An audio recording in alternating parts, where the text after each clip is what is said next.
बता दें आपको, सूरत पे बागेश्वर बाबा के लिए लोगों में गजब की दीवानगी भी दिखी। रोड शो में भव्य स्वागत उनका किया गया। दरबार में हजारों श्रद्धालुओं के बीच उन्होंने पाकिस्तान को हिंदू राष्ट्र बनाने का शिगुफा भी छोड़ा। अब बाबा के भक्त इस पर क्या कह रहे हैं, जरा वो भी सुनिए। कथावाचक पंडित धीरेन्द्र कुमार शास्त्री का दिव्य दरबार लगा सूरत में। जयकार लगा जय श्री राम का और एक नारा लगा हिंदू राष्ट्र का, और हिंदुस्तान ही नहीं पाकिस्तान में भी। अब इस पर लोग क्या यहाँ पर सोचते हैं, क्या कहते हैं, ये बताइए। हिंदू राष्ट्र बाबा बोल रहे हैं कि पाकिस्तान को ही बना देंगे। हाँ बनेगा ना, बनेगा बनेगा। हाँ हिंदू राज आएगा तो सामने से हो जाएगा। देखिए हिंदू राष्ट्र तो पहले हिंदुस्तान हिंदू राष्ट्र था और है, रहेगा भी, बस घोषणा करना बाकी है, ठीक है। और इसमें जो पाकिस्तान की बात करें, पाकिस्तान के लोग भी आ रहे हैं, बांग्लादेश के भी आ रहे हैं, अदर कंट्री के लोग भी आ रहे हैं, और सनातन धर्म को सब अच्छी तरह समझ रहे हैं। और जो प्लान हुए थे सब शंकराचार्य जी ने तो बोला है कि राम राज्य होना चाहिए, राम राज्य में सबके लिए जगह है। हिंदू राष्ट्र कट्टरवाद से बल्कि राम राज्य की बात होनी चाहिए। राम राज्य की बात हो रही है। राम राज्य में सभी लोग थे, सब जात के लोग थे। हिंदू राष्ट्र करवाओ और मलाई कुल्फी भी करवाओ। हिंदू राष्ट्र की बात हो रही है, ना सिर्फ हिंदुस्तान की बल्कि पाकिस्तान की भी। अरे हिंदू राष्ट्र की बात हो रही है तो उसमें कोई नई बात नहीं है। हिंदू राष्ट्र पहले से ही है और आज भी है, रहेगा भी, बस हिंदू राष्ट्र को घोषित करना बाकी है। मैंने पहले बोल दिया है कि अदर कंट्री के लोग भी लाइक कर रहे हैं। हिंदुस्तान में कुछ ऐसे हैं कि विपक्ष के लोग जो हैं वो उनको देखा नहीं जा रहा है कि धीरेन्द्र शास्त्री कर क्या रहा है। हमारा भारत हिंदू राष्ट्र होगा, होके रहेगा। तो बाबा जी कौन सा बोलते हैं, कवन सुकाज कठिन जग माही, जो नहीं हो ताज तुम पाही। हम अगर सब हिंदू एक होके अगर चाहेंगे तो क्यों नहीं होगा, जरूर होगा हिंदू राष्ट्र। तो धीरेन्द्र कृष्ण शास्त्री के दरबार में पहुंचे लोगों का क्या कहना है हिंदू राष्ट्र की मांग को लेकर, ये आपने सुन लिया है। लेकिन जो बहस आज हम कर रहे हैं, जो चर्चा हम करने जा रहे हैं, वो इसके इर्द गिर्द की पाकिस्तान को हिंदू राष्ट्र बनाने की बात भी धीरेन्द्र कृष्ण शास्त्री की ओर से कह दी गई है। इस पर क्या रिएक्शन है जानेंगे हम। महंत नारायण गिरी हमारे साथ जुड़ गए, पीठाधीश्वर है दुधेश्वर नाथ मंदिर के। तस्लीम अहमद अध्यक्ष है MPCI के, वो हमारे साथ जुड़ गए। डॉक्टर प्रवेश कुमार चौधरी जो कि प्रवक्ता है VHP के, उन्होंने हमें ज्वाइन कर लिया है। मौलाना साजिद रशीदी अध्यक्ष हैं इमाम एसोसिएशन के, उन्होंने भी हमें ज्वाइन कर लिया। और कुछ ही देर में हमारे साथ पाकिस्तान से जुड़ेंगे मुफ्ती नईम रहमत नूरी जो कि इस्लामिक स्कॉलर है, उनका भी हम रुख करेंगे। लेकिन सबसे पहले मैं रुख करना चाहूंगी डॉक्टर प्रवेश कुमार चौधरी आपका। अब तक हमने देखा था कि सुर्खियों में सबसे पहले धीरेन्द्र कृष्ण शास्त्री तब आए थे जब उन्होंने हिंदू राष्ट्र की हुंकार भरी थी, और उस वक्त वो अखंड भारत की बात हर मंच से करते आ रहे थे। लेकिन आपको नहीं लगता ये ज्यादा हो गया कि अब इसमें पाकिस्तान को भी उन्होंने शामिल कर लिया और कह दिया कि पाकिस्तान को वो हिंदू राष्ट्र बना देंगे? देखिए, एक तो ये समझ लें कि हिंदू जो है वह जीवन तत्व है। हिंदू जीवन तत्वों का प्रसार अगर पूरी दुनिया में होता है तो वो अच्छी चीज़ है, वो बुरा कहाँ से है। हिंदू अगर बात करते हैं तो हम समता की बात करते हैं, हिंदू की बात करते हैं तो हम सौहार्द की बात करते हैं, हिंदू की बात करते हैं तो सबको साथ ले चलने की बात करते हैं। हिंदुत्व है क्या? यही तो है जहां पर हम करते हैं सर्वे भवन्तु सुखिना। अब देखिए, जब सर्वे भवन्तु सुखिना कह रहे हैं तो हम ये नहीं कह रहे कि प्रवेश का कल्याण हो जाए केवल, या रशीदी साहब का कल्याण हो जाए, इस पूरी दुनिया का कल्याण होना चाहिए। पाकिस्तान का जिक्र किसलिए? पाकिस्तान का जिक्र इसलिए ताकि सुर्खियों में बने रहे। पाकिस्तान को बीच में लाने की क्या जरूरत थी? अभी तक तो हिंदू राष्ट्र की बात यहाँ पर हो रही थी, लेकिन पाकिस्तान कैसे बीच में आया? हम ये कह रहे हैं कि अगर पाकिस्तान में हिंदुत्व का विचार होता तो वहां जो लाखों की संख्या में हिंदू समाज के लोग उस समय रह गए थे जब भारत का विभाजन हुआ, तो आज उनकी स्थिति अल्पसंख्यक में भी बहुत अल्पसंख्यक जैसी नहीं होती। आज वो कुछ गिने चुने रह गए, कुछ हिस्से में रह गए हैं, क्योंकि हिंदुत्व का विचार नहीं था। भारत में हिंदू संस्कृति है, भारत हिंदू राष्ट्र है। इसका परिणाम है कि रशीदी साहब को कोई दिक्कत नहीं है, वो अजान करे, हिंदू तो कुछ भी करे। हमारे देश में ना हिंदू को समस्या, भारत सेकुलर है, भारत पाकिस्तान जैसा बिल्कुल भी नहीं है। क्योंकि भारत एक हिंदू राष्ट्र है। क्या कहेंगे जिस तरीके से धीरेन्द्र कृष्ण शास्त्री ने कहा है कि हिंदू राष्ट्र पाकिस्तान को भी बना देंगे? हाँ, सबसे पहले मैं अभिवादन करूंगा आपको, सभी दर्शकों को, पैनल में जितने मित्र बैठे हैं सभी को बोलूंगा जय हिंदू राष्ट्र, जय श्री राम, वंदे मातरम। जी एक बार प्रश्न फिर से कर दे प्रतिमा जी। जिस तरीके से धीरेन्द्र कृष्ण शास्त्री ने अब पाकिस्तान को हिंदू राष्ट्र बनाने की बात कही है, उस पर सबसे पहले आपकी प्रतिक्रिया जानना चाहूंगी। मैं बहुत प्रसन्नता पूर्वक मैं भी इस बात पे सहमत अपना जाहिर करता हूं और साथ ही साथ पैनल में बैठे सभी लोगों से यह निवेदन करना चाहूंगा, भारत हमारा है, आप भी भारत के हैं, हम सभी भारत के हैं। हम सबों का कर्तव्य बनता है कि भारत हिंदू राष्ट्र हो। हिंदू राष्ट्र कहने का मतलब जो उल्टे अर्थ लगा रहे हैं, बिल्कुल नहीं। हम राम राज्य की कल्पना है, राम राज्य में सभी मिलकर रहेंगे। रह गई पाकिस्तान की बात, तो मैं तो बोलता हूं कि दूध मांगोगे तो खीर दूंगा, और अगर पियो के मांगोगे तो चीर दूंगा, और यदि ज्यादा इधर उधर किए तो लाहौर भी छीन दूंगा। और इस बल पे बोलता हूं कि जितने पैनल में बैठे हैं सभी मित्र एक हो जाए, भारत को उस परम वैभव को पहुंचाए, क्योंकि हम सभी के पूर्वज एक थे, हम सभी एक थे, हम सबों का डीएनए एक है। हम सभी मिल जाए तो पाकिस्तान से हमसे कटके निकला है। हम अखंड भारत की बात करते हैं, और पाकिस्तानी नहीं, हम पाकिस्तान बोले, म्यांमार बोले, जितने भी हमारे कटके गए हैं, बांग्लादेश, सभी को अखंडता की बात करेंगे। अखंड भारत का नारा, जी आपने जो कहा उस पर मैं साजिद रशीदी साहब का रिएक्शन चाहूंगी। सर देखिए, ये जो बयान बहादुर बैठे हैं टीवी पर, या बागेश्वर धाम के जो धीरेन्द्र शास्त्री हैं, ये सब बयान बहादुर हैं। हमने आज़ादी को देखा है, हमने अंग्रेज़ों के साथ जब लड़ाई हुई थी उस वक्त में देखा है ये सब लोग कहाँ थे और ये क्या सोच रहे थे और देश के प्रति इनका क्या कहना था। ये वो लोग हैं जो जेल में बैठकर भी माफ़िया मांग रहे थे और कहीं ना कहीं मुस्लिम लीग के साथ दूसरी जगहों पर बैठकर सरकार बनाने की बात कर रहे थे। ये बयान बहादुर हैं। मैं उस वक्त की कल्पना नहीं कर सकता अगर खुदा न खास्ता पाकिस्तान से इस बात पर जंग हो गई कि हिंदू मुसलमान के नाम पर जंग हो गई, तो मुसलमान तो पाकिस्तान के सामने आएगा जंग लड़ने के लिए, लेकिन ये जो बयान बहादुर हैं इनका पता नहीं चलेगा कहाँ चले गए ये लोग। मैं फिर कहना चाहता हूँ, हिंदुस्तान को हिंदुस्तान रहने दो। हिंदू राष्ट्र की जो कल्पना करते हैं, जो बात करते हैं, वो इस देश के हित में नहीं है। वो इस देश को तोड़ना चाहते हैं, नफरत फैलाना चाहते हैं।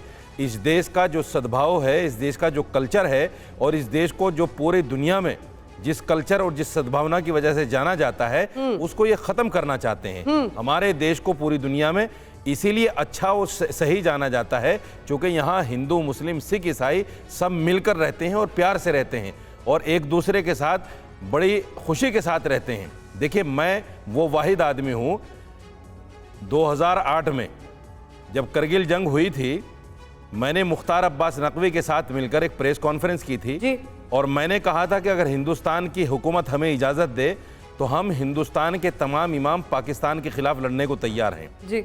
हिंदू कोई खड़ा होकर सामने नहीं आया था, न किसी बाबा ने बोला था कि मैं पाकिस्तान के खिलाफ लड़ने को तैयार हूं, न किसी महंत ने बोला था। कुल मिलाकर रशीदी साहब, आप कहना क्या चाह रहे हैं? यहाँ पर इस तरीके के बयानों से माहौल बिगाड़ने की कोशिश की जा रही है, बिल्कुल भारत के डीएनए से छेड़छाड़ करने की कोशिश की जा रही है। आप कहना क्या चाहते हैं? बिल्कुल माहौल बिगाड़ने की कोशिश की जा रही है, नफरत फैलाने की कोशिश। इससे फायदा किसका हो रहा है? मुझे बताइए, आप ये कहें ना सीधा, इससे फायदा किसको हो रहा है? उस हिंदू राष्ट्र की आप कल्पना कर सकते हैं जिसमें जय श्री राम कहकर जो है लिंचिंग कर दी जाती हो, जिसमें यह कहा जाता हो कि अगर हिंदुस्तान में रहना है तो जय श्री राम कहना है, अगर ये कहा जाता हो मुसलमान के दो स्थान कब्रिस्तान या पाकिस्तान। शर्म नहीं आती इन लोगों को इस तरह के बयान देते हुए? और फिर कहते हैं कि हम इस तरीके की भाषा का इस्तेमाल बिल्कुल ऑनर ना करें, शब्दों की मर्यादा में रहकर, बिल्कुल मर्यादा में रहकर सर इस तरीके की भाषा का इस्तेमाल ना करें। आप अपनी बात रखें। इस बीच में मैं नहीं कर रहा हूं। नहीं, तो आप इस तरीके की बातें नेशनल टेलीविजन पर नहीं कह सकते ना। मैं समझ गई। आप ये भी बताना चाह रहे हैं कि इस तरीके की भाषा का इस्तेमाल हुआ है तो आप नेशनल टेलीविजन पर ऐसी बातें नहीं कह सकते। रशीदी साहब, आप डिबेट्स में जाते रहे, आपको ये पता होना चाहिए आप क्या कह सकते हैं, क्या नहीं कह सकते। मैं चाहूंगी तस्लीम अहमद रहमानी साहब आप आए और आप बताएं कि जिस तरीके से धीरेन्द्र कृष्ण शास्त्री की तरफ से कहा गया कि तैयारी करके नहीं तैयारी कर सर, मैं आपको बता दूं,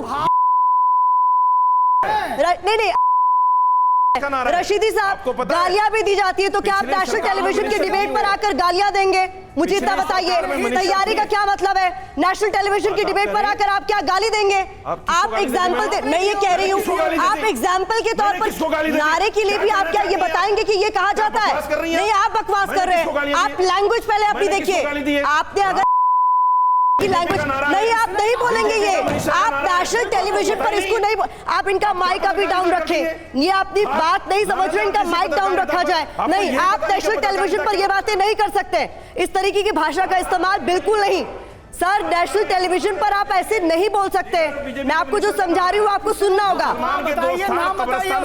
बिल्कुल नहीं। हाँ, तो ये आप कह सकते हैं, लेकिन इससे पहले जो आपने कहा वो नहीं हो सकता है। तैयारी करके नहीं बैठते? नहीं, तैयारी आपकी नहीं है। आपको पता होना चाहिए कि नेशनल टेलीविजन पर आप क्या बोल सकते हैं, क्या नहीं बोल सकते हैं। आपको किसी ने बिल्कुल नहीं, बताया नहीं? बिल्कुल नहीं। बीजेपी के नारे जो आपको पता होना चाहिए, आपको नहीं, नारे तक ठीक है, और आपको यह भी पता होना चाहिए कि नेशनल टेलीविजन पर आप किस तरीके की भाषा का इस्तेमाल कर सकते हैं। रहने दीजिए। तस्लीम अहमद साहब, आप अपनी बात रखें, और मैं बता दूं, यहाँ पर जितने भी पैनलिस्ट मौजूद हैं, जितने भी पैनलिस्ट यहाँ पर मौजूद हैं, उनको मैं बता दूं भी किसी भी तरीके की असभ्य भाषा को यहाँ पर एंटरटेन नहीं किया जाएगा। अपनी बात रखिए सर। नहीं निकल सकते। पहले बताइए मैंने गाली किसको दी है? एक्चुअली भड़काना चाहते हैं। आप पहले मुझे ये बताइए गाली मैंने किसको दी है? आपने अभी जो शब्दों का इस्तेमाल किया वो गाली की श्रेणी में आता है। ऐसी पत्रकार गाली की श्रेणी में आता है वो। मैं बेनकाब करना वो चाहता हूं। गाली की श्रेणी में आता है।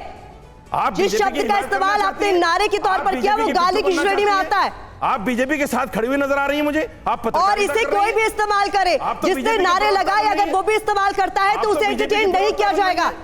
रशीदी साहब, ये भी सुन लीजिए, अगर आप कह रहे हैं, रशीदी साहब, आपको शर्म आनी चाहिए, आपको शर्म आनी चाहिए। मैं ये भी कह रही हूँ, रशीदी साहब, सुनने की हिम्मत रखिए, सुनने की हिम्मत रखिए, सुनने की हिम्मत रखिए रशीदी साहब। मैं ये कह रही हूँ कि अगर इस तरीके के नारे सड़क चलता कोई भी लगाता है, उसे भी एंटरटेन नहीं किया जाना चाहिए। पर आप नेशनल टेलीविजन पर है, मर्यादा रखिए, आप नेशनल टेलीविजन पर है। अब रुकिए, आपकी बारी। फिर आप वही कर रहे हैं, फिर आप वही कर रहे हैं, आप फिर वही कर रहे हैं, बिल्कुल भी आप फिर वही कर रहे हैं। मैं आपका माइक म्यूट करवाऊंगी सर, आप बार बार वही कर रहे हैं। मैं ये कह रही हूँ कि इसे आप नेशनल टेलीविजन पर बार बार क्यों बोल रहे हैं?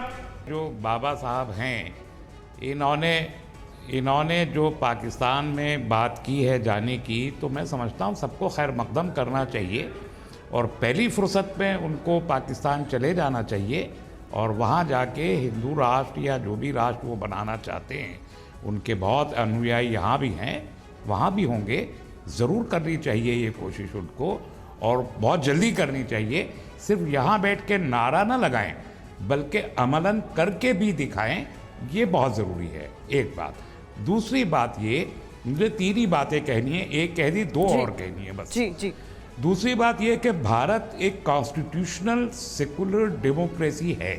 ये लिखा हुआ कानून है जो 75 साल से इस देश में चल रहा है।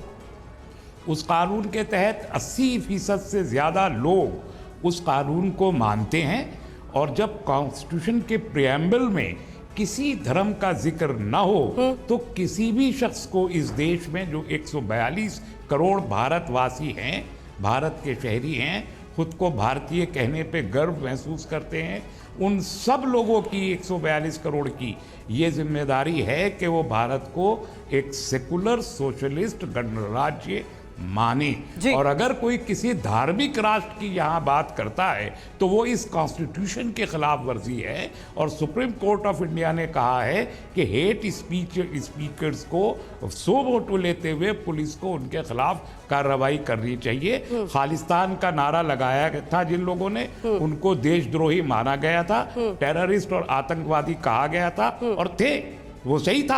इसी तरीके से कोई क्रिश्चियन राष्ट्र का नारा लगाए या कोई इस्लामिक राष्ट्र का नारा लगाए, चाहे वो हिंदू राष्ट्र का नारा लगाए, वो एक ही कैटेगरी में रखना चाहिए।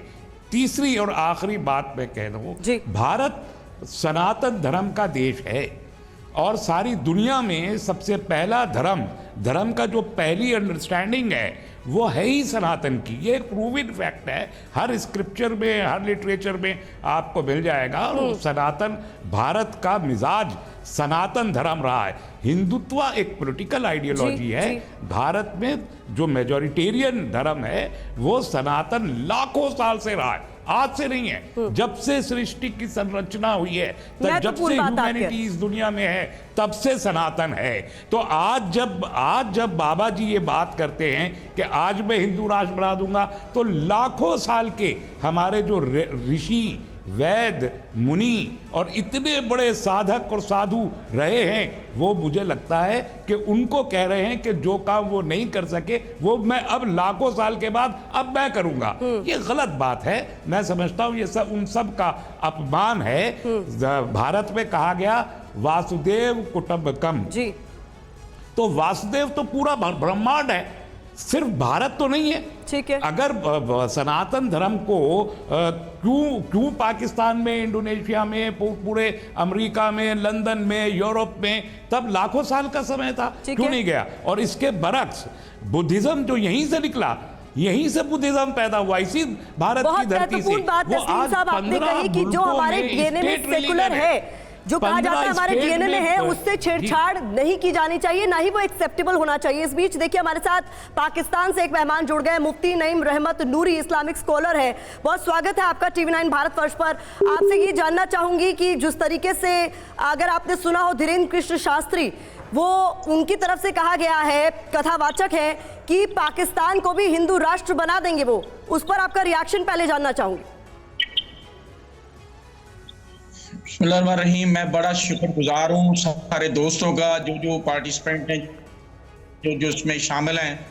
बड़ी अच्छी गुफ्तगू हो रही है और मैं बड़ा एंजॉय कर रहा था। देखिए, जहाँ तक स्वामी साहब की बात है ना, तो मैं इसके ऊपर यही अर्ज करूंगा कि समझदार लोग, अक्लमंद लोग अक्ल की बातें करते हैं। ये बिल्कुल बेसलेस और बेबुनियाद बात है, ये बेअक्लों की बात है कि मैं पाकिस्तान को भी हिंदू धर्म में ले आऊंगा। देखिए, ये एक वो नारा है, बेतुका नारा है, जो किसी के दिल आजारी भी है, वो आपके जो हिंदी के अल्फज में कहते हैं अभिमान भी है, और बहुत सारे लोगों की दिल आजारी की गई है। तो पाकिस्तान जो है ना, इसकी बुनियाद कलमा ला इलाहा इल्लल्लाह मुहम्मद रसूलुल्लाह सल्लल्लाहु अलैहि वसल्लम। डॉक्टर प्रवेश कुमार, आपका दोबारा मैं रुक करना चाहूंगी। आपने सुना जिस तरीके से तस्लीम साहब ने कहा कि जो डीएनए हमारे देश का, उसमें बार बार इस तरीके की बातें कर छेड़छाड़ करने की या फिर सुर्खियां बटोरने के लिए जिस तरीके से बयान दिए जा रहे हैं, उसकी क्यों जरूरत पड़ रही है? देखिए, बड़ी सफलता है इस देश की सरकार का भी और इस देश के हिंदुत्व के विचार का भी, कि तस्लीम साहब भी कह रहे हैं सनातन, और कभी यही मीडिया की डिबेट्स में हमारे साथ भी रहे कई बारी और कुछ अलग बात कह रहे थे। ये हमारी जीत है। हम हिंदू समाज इस पर बड़ा हर्ष करता है कि हमारे विचार को आज हमारे विरोधी भी उसको मान रहे हैं। देखिए, हम ये कह रहे हैं, हिंदुत्व है क्या? हिंदुत्व केवल धूप अगरबत्ती देने मात्र से हिंदुत्व नहीं है। हिंदुत्व जीवन की पद्धति है। हिंदुत्व भारत का दर्शन है। उस दर्शन का ही तत्व सनातन तत्व है। सनातन जो सत्य है, जो दिख रहा है, वो सनातन है। तो अब आप समझिए कि ऐसी चीजें जिनके अंदर एक व्यक्ति और व्यक्ति के मन में कोई भेद नहीं है, इसी का कारण है हम क्या कहते हैं। देखिए, आप, हिंदू कहता है, हिंदू ही मात्र कहता है, एकम सत विपरा बहुधा वदंती। हम क्यों कह रहे हैं एकम सत विपरा बहुधा वदंती? का अर्थ हुआ कि सत्य एक है, उसको बताने वाले लोगों ने अलग अलग तरीके से बताया है। इसलिए आप देखेंगे हिंदू दर्शन के अंदर शैवाचार्य भी है, हिंदू दर्शन में वैष्णवाचार्य भी है, हिंदू दर्शन में जो है वो शाक्य के मानने वाले भी हैं। इतना ही नहीं है, कबीर पंथी भी हैं, काशीदास भी है, रविदास भी है, और सभी का उतना बराबर का सम्मान भी है। ठीक है। इसी तरह से आपसे जो मैंने पूछा, आप उसके अलावा सब बता रहे हैं। मैं आपसे सिर्फ ये पूछ रही हूँ, वो ये कह रहे हैं कि बार बार इस तरीके के बयान देने की जरूरत क्या है? नहीं करता है। नहीं, इस तरीके के बयान क्यों देने, जिससे कि जैसा कि रशीदी साहब भी कह रहे हैं कि माहौल बिगाड़ने की कोशिश है। माहौल क्यों बिगाड़ना है देश का? उन्होंने क्या गलत बात कही? उन्होंने अगर कहा कि भारत हिंदू राष्ट्र है, तो भारत हिंदू राष्ट्र है। भारत से बाहर भी हिंदू चेतना जानी चाहिए। फिर मैं कह रही हूँ, मैं आप डिबेट की शुरुआत में मैंने बोला, जब आप बोल रहे थे तब भी मैंने आपको टोका था ये कहते हुए कि ये सेकुलर कंट्री है, पंथ निरपेक्ष है। आप क्यों बार बार कह रहे हैं कि हिंदू राष्ट्र था, है और रहेगा? मैं फिर कह रहा हूँ, भारत हिंदू राष्ट्र है, इसीलिए वो सेकुलर है। अगर सेकुलर नहीं होता तो पूरा मिडिल ईस्ट, आप लोग इसे पाकिस्तान बनाना चाहते हैं? सवाल तो ये है ना, जैसे वो मजहब के आधार पर अलग हुआ था, आप उसे पाकिस्तान बनाना चाहते हैं क्या? धीरेन्द्र शास्त्री जी ने जो कहा है कि हिंदू विचार दुनिया के अंदर जाना चाहिए, हिंदू विचार दुनिया में जाएगा, तस्लीमा जी ने कहा ना। और ये कैसे जाएगा? जैसा धीरेन्द्र कृष्ण शास्त्री बोल रहे थे कि हर कोई तिलक लगा के घर से बाहर निकले तभी वो हिंदू कहलाएगा। ऐसा है, तिलक लगाना या धूप अगरबत्ती देना ये मात्र हिंदुत्व का हिस्सा नहीं होता है। धीरेन्द्र कृष्ण शास्त्री तो यही कह रहे हैं। वो उनका विचार है, वो एक कथावाचक है, कथावाचक के हिसाब से वो अपनी चीजों को बता रहे हैं। लेकिन हमारे यहाँ मैंने बताया ना कि शैवाचार्य भी है, हमारे यहाँ वैष्णवाचार्य भी है, हमारे यहाँ शाक्य भी है, हमारे यहाँ मूर्ति को पूजने वाले भी हैं और मूर्ति को नहीं पूजने वाले भी हैं। हमारे यहाँ ये भी कहता है ईश्वर है, कोई कहता है ईश्वर नहीं है, और कोई कण कण में ईश्वर को देखता है। और हम सबको साथ लेकर चलने की संस्कृति का नाम ही हिंदू संस्कृति है। और यही कारण है कि भारत सेकुलर है। भारत में इतना चलिए, अच्छा हुआ आपने ये माना तो सही, कम से कम ये तो ये अप्रिशिएट किया जाएगा कि आपने माना कि भारत सेकुलर है, क्योंकि अभी तक आप ये नहीं बोल रहे थे। पहली बार मैंने आपके मुंह से सुना कि भारत सेकुलर, और मैं यही सुनना चाहती थी क्योंकि ये है भारत सेकुलर है। नहीं, भारत सेकुलर इसलिए तो है, और सेकुलर का अर्थ पंथ निरपेक्ष है, ना कि धर्म निरपेक्ष। हाँ, तो पंथ निरपेक्ष मैंने बोला, ये भी मैंने बोला, यही कह रहा हूं। पंथ निरपेक्ष ये भी मैंने बोला। अगर धर्म के बारे में बात करेंगे तो धर्म जो है वो हिंदुत्व ही केवल धर्म है, बाकी सब रिलीजन है और अब्राहमिक रिलीजन है। अगर रिलीजन की बात करेंगे, क्योंकि मैं प्रोफेसर हूँ। ठीक है, रशीदी साहब आप कुछ कहना चाह रहे हैं? हिंदुत्व कब से धर्म हो गया भाई? नहीं, वो तो जीवन पद्धति, आपने बताया कि जीवन पद्धति है, धर्म कहाँ से हो गया हिंदुत्व? तीन बेसिस जो है यही केवल रिलीजन में होते हैं, हिंदू में ऐसा नहीं है। कभी आप कहते हैं हिंदू एक जीवन पद्धति है, कभी आप कहते हैं हिंदू रिलीजन है, बाकी और सब धर्म नहीं है। हिंदू धर्म है, वो रिलीजन नहीं है। कहाँ से धर्म? कौन कह रहा है? कहाँ से पढ़ा आपने? कहाँ से पढ़ा है आपने? वेदों में लिखा है कि हिंदू धर्म? हमारी परंपरा किसी वेद में लिखा है हिंदू धर्म? जो है किसी वेद में हिंदू धर्म लिखा है? रिलीजन है हिंदू धर्म। अरे मेरे भाई, मेरा सवाल सुन लो, क्योंकि वो एक मेरा सवाल सुन लो। एक भगवान वेद से हिंदू धर्म को साबित कर सकते हैं आप? वेद से हिंदू धर्म को साबित कर सकते हैं? मैं बता रहा हूँ ना, बताइए कहाँ लिखा है? अरे तमाम तरह के प्रमाण हैं, बताइए ना कहाँ लिखा है? की चीजें हैं जहाँ पर ऋग्वेद में लिखा है, यजुर्वेद में लिखा है, सामवेद में लिखा है, कौन सी वेद में लिखा है? पुराण में कहीं लिखा है? वही बात, देव निर्मितम अरे बोलने से नहीं होता भाई साहब, हवाला दीजिए। यह भी हमारे बोलने से नहीं होता। हिंदू धर्म कहाँ से आया? हमारा, अरे पढ़ के बता रहा हूँ आपको। अभी तो आपने कहा जीवन पद्धति है, ये भी तो उपनिषदों का ही विचार है। नहीं नहीं नहीं, गलत कह रहे हैं। हिंदुस्तानम प्रचक्षते। वैदिक धर्म सनातन धर्म है, हिंदू धर्म नहीं है। वैदिक धर्म सनातन धर्म है, हिंदू धर्म नहीं है। हिंदू तो कोई धर्म ही नहीं है। ये स्पष्ट बता। हमारे प्राइम मिनिस्टर ने कहा कि हिंदू धर्म कोई धर्म नहीं है। हमारे प्राइम मिनिस्टर ने कहा, बागेश्वर धाम के धीरेन्द्र शास्त्री कहते हैं कि हिंदू कोई धर्म नहीं है, जीवन पद्धति है। आप पता नहीं कहां से आ गए कि हिंदू धर्म है, मानने वाले हैं। आप पता नहीं कहां से आ गए। बात कर रहे हैं, हिंदू एक धर्म है। यही तो विरोधाभास आप लोगों में देखने को मिलता है। जिसमें शाक्य भी है, जिसमें कबीर भी है, जिसमें रविदास भी है, जिसमें आकारवादी भी है। हिंदू धर्म कहाँ है, उस पे आ जाइए। हिंदू धर्म कहाँ है? इस देश में कौन सी आपकी धार्मिक किताब में लिखा है? इस देश में जो भी रहते हैं, कौन सी आपकी धार्मिक किताब में लिखा है? इसको पुण्य भूमि मानते हैं। मेरी सवाल का जवाब ही नहीं आपके पास। नईम रहमत नूरी साहब, अगर आपको मेरी आवाज मिल रही हो तो कनेक्शन आपसे टूट गया था, लेकिन सवाल मेरा आपसे ये था कि आप ये तो मानते हैं ना कि पाकिस्तानियों के दिल में हिंदुस्तानी आज भी है? देखिए मेरी बात सुनिए, जिस सिनेरियो में, जिस अंदाज में ये गुफ्तगू हो रही है, यकीनन ऐसे लोग होते हैं जो अपने मुल्क के लिए वबाले जान बन जाते हैं। अभी ये जो इन्होंने बात की है, बहुत सारे लोगों की दिल आजारी है। जैसे अभी पाकिस्तान में हो रहा है, जैसा अभी पाकिस्तान में हो रहा है। जी देखिए, मेरी बात ध्यान से सुनिए। आपने मेरे सवाल का जवाब नहीं दिया। अभी आपने भी तो डिबेट तो ऐसे ही मोड़ दिया। डिबेट तो ऐसी ही होती है सर, पक्ष विपक्ष होता है। मेरी सुनिए, ये जो बात कर रहे हैं कि मैं अर्ज करता हूं कि क्या पाकिस्तान, हिंदुस्तान के दिल में पाकिस्तान नहीं है? जो यहाँ से लोग गए उनके दिलों में पाकिस्तान नहीं बसता? मैं ये जो बात, मेरे सवाल का जवाब नहीं दिया। हम तो सब, आप मेरे सवाल का जवाब लें ना, जो आपका सवाल है सुने। आप जो सवाल का जवाब आप पूछ रही हैं वो सुने। ये बात करना ही हमको की जन्नत में रहने के बराबर है कि मैं पाकिस्तान को भी हिंदू धर्म में ले आऊंगा। ये किस तरह मुमकिन है? नहीं, मैंने जो सवाल पूछा वो आपने उसका जवाब नहीं दिया। मैंने पूछा, आप मानते हैं कि पाकिस्तान के लोगों में। हाँ जी, बताएं। सुनिए ध्यान से, आप ईमान से ये बताइएगा, क्या हिंदुस्तानियों के दिल में पाकिस्तान नहीं है? आप पहले मेरे सवाल का जवाब तो दे दीजिए। आपने ये पूछा ना कि पाकिस्तानियों के दिल में हिंदुस्तान भी है, आपने ये पूछा है जी। देखिए, जो वहां के यहाँ के रिश्तेदार हैं एक दूसरे से मोहब्बत नहीं करते, उनके दिलों में रिश्तों का एहतराम नहीं है। हम हिंदुस्तान हमारा बेहतरीन हमसाया है, हम हमसायों का एहतराम करते हैं और हमने हमसायों का एहतराम करना सिखाया है। और जो आप सवाल जिस मौजू पे बात हो रही है उसी पे अगर बात रखेंगे तो ज्यादा फायदा होगा। तो आप बात फायदा पूरी क्या है? कीजिए, बात पूरी कीजिए। जी हाँ, अब देखिए जो बात चल रही है ये तो हिंदू धर्म के खिलाफ बात कर रहे हैं। और दूसरी बात, बहुत सारे हमारे जो भाई हैं शामिल हुए हैं इस डिबेट में जो खुद हिंदू धर्म से अब धर्म और दीन की बात कर रहे थे, रिलीजन की बात कर रहे थे। इनको पहले ये तो बताइए भाई दीन क्या होता है, धर्म क्या होता है, रिलीजन क्या होता है। इनको थोड़ी सी इंग्लिश भी सिखाइए और धर्म का मतलब भी बताइए। इस्लाम अल्लाह ताला का दीन है जो अल्लाह को पसंद है। मुझे लगता है आपने जो कहा है उस पर दिव्यानंद सरस्वती जी रिस्पॉन्ड करना चाहते हैं। दिव्यानंद सरस्वती जी। और इसीलिए जी। कॉन्फ्लिक्ट है दुनिया के अंदर। देखिए, सबसे पहला इन लोगों को नोटिस करने की आवश्यकता है हिंदुस्तान में कि जहां पाकिस्तान की बारी आती है पाकिस्तान को बोलते हैं कि उनको खलबली मच जाती है।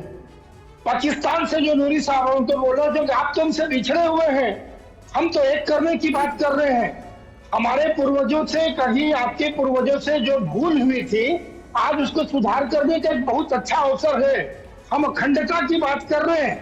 किसी कारण से देश टूटा था, उसको टूटने के लिए पुनः जोड़ने की बात कर रहे हैं। हम किसी प्रकार की कट्टरबाजी नहीं करते, किसी के ऊपर की करते नहीं। यदि हमारा धर्म सनातन धर्म, मैं तस्लीम साहब को बड़ा अपने तरफ से बहुत सम्मान प्रकट करना चाहता हूं कि जितने सुंदर ढंग से तस्लीम साहब ने अपनी बातें रखी, मैं उनका पुनः सम्मान देता हूं। ये सनातन देश है और सनातन हम कभी भी कट्टरवाद पे विश्वास नहीं करते। हम सनातन का मतलब हिंदू राष्ट्र नहीं है। बिल्कुल है, ये भी समझ लीजिए। बिल्कुल है, बिल्कुल है। तस्लीम अहमद साहब, मैं आपसे जी समय दे दीजिए। जी बिल्कुल, तस्लीम अहमद साहब अपनी बात कहें। बिल्कुल रुकिएगा एक मिनट जी। 1995 में जस्टिस JS वर्मा ने अपने बहुत ही लैंडमार्क डिसीजन में कहा कि Hindutva is not a religion, बहुत क्लियरली कहा। बाद में भागवत जी ने भी ये कहा अपनी एक तकरीर में कि धर्म और रिलीजन एक चीज नहीं है, ये भागवत जी ने भी कहा था। हिंदुत्व का वर्ड पहली बार इस देश में 1870 में जितेंद्र नाथ बासु जी ने अपनी किताब आई थी हिंदुत्व का अप्राकृतिक इतिहास, ये बंगाली में एक बुक आई थी, पहली बार हिंदुत्व का लफ्ज इस्तेमाल हुआ। हिंदू का लफ्ज ही 300 साल से हो रहा है और हिंदुत्व का 200 साल से हो रहा है। तो देश सनातन धर्म है, धर्म सनातन है, हिंदुत्व धर्म नहीं है। हिंदुत्व एक पॉलिटिकल आइडियोलॉजी है और ये बार बार साबित हुआ है। आप स्वामी विवेकानंद की किताबों को उठा के पढ़ के देख लीजिए, आप जितेंद्र नाथ बासु की किताब को मैंने जिक्र किया, आप BC चटर्जी को पढ़ के देख लीजिए। और बाद में उन सबका जो समावेश है वो सावरकर ने कर दिया 1923 में अपनी किताब हिंदुत्व में। तो ये जो हिंदुत्व है इसका एज सच धर्म से कोई लेना देना नहीं है, राजनीति से इसका लेना देना है। धर्म सनातन है। हम जो इज्जत करते हैं, हम जो सम्मान देते हैं वो सनातन को देते हैं और इसलिए देते हैं कि सनातन की जो परंपराएं हैं और जो शुरू की बिल्कुल लाखों साल पुरानी, वो और इस्लाम दोनों एक दूसरे के इतने करीब हैं कि कभी कभी उनको अलग करना मुश्किल हो जाता है। तो आपके हिसाब से तस्लीम साहब की बार-बार हिंदू राष्ट्र की बात करना आपके हिसाब से अपमान करना है। आपके हिसाब से क्या किसी एक विशेष आइडियोलॉजी को पुश किया जा रहा है यहाँ पर? एग्जैक्टली आप ये तो खुल के कहिए कि आप सनातन राष्ट्र लाना चाहते हैं। हिंदू राष्ट्र तो कोई चीज ही नहीं होती है, आज तक व्याख्या नहीं की। मैंने तो खुद पूछा अपने RSS के चीफ है मोहन भागवत जी से कि हिंदू राष्ट्र के मानी क्या है। आप हिंदू राष्ट्र बोले जाते हैं, लेकिन उसकी व्याख्या, उसको डिफाइन आपने कभी नहीं किया कि हिंदू राष्ट्र क्या होगा, कैसे होगा, क्या कॉन्स्टिट्यूशन होगा उसका। भारत का मौजूदा कॉन्स्टिट्यूशन किसी हिंदू राष्ट्र की इजाजत नहीं देता, किसी धार्मिक आइडियोलॉजी की इजाजत नहीं देता। आप एक तरफ कहते हैं कि हिंदुत्व धर्म नहीं है, तो दूसरी तरफ आप कहते हैं कि हिंदू राष्ट्र बनेगा। What is the meaning of that Hindu राष्ट्र? उसको व्याख्या करें, उसकी जो तमाम चीजें हैं इसको डिफाइन करके क्लैरिफाई करें कि होता क्या है। हर आदमी उठ के बोल देता है हिंदू राष्ट्र, पूछो कि क्या होगा हिंदू राष्ट्र, तो बता नहीं पाते, फिर सनातन पे चले जाते हैं। तो एक कंफ्यूजन है इन तमाम लोगों में, जो पूरे देश में कंफ्यूजन ये बर्पा कर रहे हैं, इसकी जरूरत नहीं है। आपको सत्ता चाहिए थी, सत्ता मिल गई। अब सत्ता को संभाल के रखने का तरीका होता है इंसाफ कायम करना और अमन पैदा करना। आप ना इंसाफ कायम कर पा रहे हैं, ना अमन पैदा कर पा रहे हैं। देखिए मणिपुर में आप क्या कर रहे हैं, हिंदू राष्ट्र के नाम पर हो रहा है मणिपुर में जो कुछ हो रहा है। पूरे नॉर्थ ईस्ट को, हमारे देश का अखंड भारत का हिस्सा है, पूरा नॉर्थ ईस्ट की 7 स्टेट, वहां ट्राइबल्स को आप परेशान करके हिंदू राष्ट्र के नाम पे क्या करना चाहते हैं देश के साथ। तो ये जो आइडियोलॉजी, डिवाइसिव आइडियोलॉजी है, जिसे इस देश में एक्सेप्ट नहीं किया, 200 साल के मूवमेंट के बाद भी एक्सेप्ट नहीं किया। रिस्पॉन्ड करना चाह रहे हैं जी, बोले। आप उत्तर पूर्व के बारे में उतना नहीं जानते हैं। मैं जब कार्यकर्ता था विद्यार्थी परिषद का नहीं, मैं बहुत जानता हूँ, आपसे ज्यादा कुछ जानता हूँ। मैं उत्तर पूर्व बहुत रहा। 1990 से आज तक 30 साल हो गए उत्तर पूर्व मुझे घूमते घूमते एक कोना देखा है उत्तर पूर्व का मैंने, और आज भी मैं उत्तर पूर्व के लोगों से राब्ते में हूँ। इसलिए जो चीज आप नहीं जानते उसका दावा मत कीजिए। आपको नहीं मालूम है मेरे बारे में कि मैं देश के किन किन हिस्सों में घूमा हूँ। मुझे माफ कीजिएगा स्वामी जी, आप जो हैं वो आप भी घूमे होंगे, लेकिन मैं इस देश में हर एक 741 जिलों में गया हूँ। 1 लाख से ज्यादा गांव मैंने घूमे हैं। इसलिए आप कृपया करके ये मत कहिए कि मैं उत्तर पूर्व के बारे में कुछ नहीं जानता। उत्तर पूर्व के अंदर के जो लोग थे, हम विद्यार्थी परिषद का मैं कार्यकर्ता था उस जमाने में, कॉलेज समय में। उस समय सील नामक एक कार्यक्रम आज भी चलता है। 60 साल से घूम रहे हैं आप वहां पर, और इसलिए ये समस्या आ रही है। टॉपिक पे इंडिया घूमने आए हैं, लेकिन उनके अंदर उस राष्ट्रत्व का भाव जागरण करता था। उसका परिणाम यही आपकी प्रॉब्लम है, यही प्रॉब्लम है आपकी, जिसकी वजह से बदअमनी पैदा होती है। कि मेरे पास इनके कई सारे वक्तव्य मौजूद हैं, जिसमें बागेश्वर धाम की तरफ से ये भी कहा गया कि पेपर पर हमें हिंदू राष्ट्र नहीं चाहिए, हिंदू जागृत हो, उनके दिल में हिंदू राष्ट्र बनाना हमारा मकसद है। क्या कहेंगे हिंदू राष्ट्र को लेकर के? हिंदू सो कब रहा था, हिंदू सो कब रहा था, इल्जाम लगा रहे हैं। एक मिनट, रशीदी साहब को रिस्पॉन्ड करने दें। बयान इतना ही खतरनाक है जितना खतरनाक सीमी और पीएफआई के इरादे थे। जैसा हमारी एजेंसियां कहती हैं कि साहब सीमी को बैन इसलिए किया गया क्योंकि इनका इरादा इस्लामिक स्टेट बनाने का था, पीएफआई को बैन इसलिए किया गया क्योंकि उनका इरादा इस्लामिक स्टेट बनाने का था। जो आदमी हिंदू राष्ट्र बनाने की बार बार मंचों से बात करता है, क्या इस पर बैन नहीं लगना चाहिए? यहाँ पर आपका तो बैन लगना चाहिए, इसको तो जेल में होना चाहिए। इसको खुला कैसे छोड़ दिया? इसको वाई कैटेगरी की सिक्योरिटी कैसे दे दिया आपने? इसको तो जेल में होना चाहिए। ये जो इस तरह की भाषाएं इस्तेमाल की जाती हैं, और आप देखिए, मैं इसलिए कह रहा हूं कि कुछ हिंदुत्ववादी लीडर जो है, जो बात करते हैं कि साहब चाकू तेज रखो, गर्दन काटने के काम आएगा। जो लोग ये कहते हैं कि साहब मुसलमान की लड़कियों को जो लड़का लेकर आएगा हम 1 साल का राशन देंगे, उसको मकान बना के देंगे। ये सब वही तो कहानियां हैं जो इस्लामिक स्टेट बनाने के लिए पीएफआई ने जारी की थी। अरे भाई साहब, बीच में मत बोला करो, आप बीच में मत बोला करो। ये बीच में बोलने की बीमारी बहुत खतरनाक है। बीच में बोलने की बीमारी खतरनाक है। जो आधा अधूरा ज्ञान जिसका होता है बीच में बोलता है बार बार। जिसका ज्ञान आधा अधूरा होता है वो बीच में बोलता है। सुनिए, हिंदू सेना ने कहा है, मैं सुनाऊं आपको, मैं सुनाऊं वीडियो आपको। हिंदू सेना ने बाकायदा प्रेस कॉन्फ्रेंस करके कहा, और बजरंग दल ने व्हाट्सएप पे बाकायदा ये रिवाल्वर और कट्टे वगैरह बेचने की बात की। क्या बात आप कर रहे हैं? आपको जानकारी नहीं है। जितनी आपकी एज है उतना हमारा तजर्बा है। हिंदू समाज इस प्रकार का कार्य जितनी आपकी एज है भाई साहब उतना हमारा तजर्बा है। आप नहीं जानते उस चीज को।